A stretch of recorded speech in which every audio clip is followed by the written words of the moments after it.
Hi friends, കേരളത്തിലെ ബ്രിട്ടീഷുകാർ ആദ്യമായി പണിത അഞ്ചുതെങ്ങ് കോട്ടയിലാണ് നമ്മളിന്ന് വന്നിരിക്കുന്നത്. ഫുൾ ഹിസ്റ്ററി ഇവിടെ എഴുതി വെച്ചിട്ടുണ്ട് കേട്ടോ. 1690 ആറ്റിങ്ങൽ റാണിയിൽ നിന്നും അനുമതി വാങ്ങി 1695 ബ്രിട്ടീഷുകാർ ഈ കോട്ടയുടെ പണി കംപ്ലീറ്റ് ചെയ്യുന്നത്. അകത്ത് കയറുമ്പോൾ നമ്മൾ ആദ്യം കാണുന്ന വിശാലമായൊരു മൈതാനമാണ്. ശേഷം രണ്ട് സൈഡും നമുക്ക് സ്റ്റെപ്സ് കാണുവാൻ കഴിയും. വെട്ടുകല്ല് കൊണ്ടുണ്ടാക്കിയ നടപ്പാതകളാണ് ഇവിടെ ഉള്ളത്.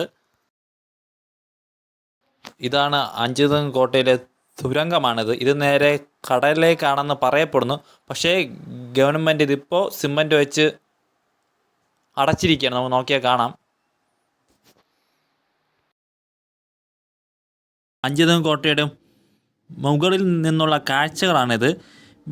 ഫ്രഞ്ചുകാർക്ക് ആറ്റിങ്ങൽ പ്രദേശങ്ങളിൽ ഉണ്ടായിരുന്ന വ്യാപാര കുത്തക അവസാനിപ്പിക്കൂ എന്ന ലക്ഷ്യത്തോടെയാണ് ബ്രിട്ടീഷുകാർ അഞ്ചുതെങ്ങ് കോട്ട ഇവിടെ പണി കഴിപ്പിച്ചത്. കടലിനെ അഭിമുഖീകരിച്ച് നിൽക്കുന്ന കോട്ടയുടെ ഭാഗമാണിത്. ഒരാൾക്ക് സുഖമായി കോട്ടയുടെ പുറത്തുകൂടി നടന്നു പോകാൻ കഴിയും. ഹൈദരാലിയുമായി ഉണ്ടായ യുദ്ധത്തിൽ ബ്രിട്ടീഷുകാർ വെടിക്കോപ്പുകളും മറ്റും സൂക്ഷിച്ചിരുന്നത് ഇവിടെയാണ്. അഞ്ചുതെങ്ങ് കോട്ട കേന്ദ്രീകരിച്ചാണ് 1721 ഒരു സംഘടിത കലാപം കേരളത്തിൽ ആദ്യമേ ഉണ്ടായത്. 1921 കേന്ദ്ര സർക്കാർ അഞ്ചുതെങ്ങ് കോട്ടയെ ദേശീയ പ്രാധാന്യമുള്ള സ്മാരകമായിട്ട് പ്രഖ്യാപിച്ചു.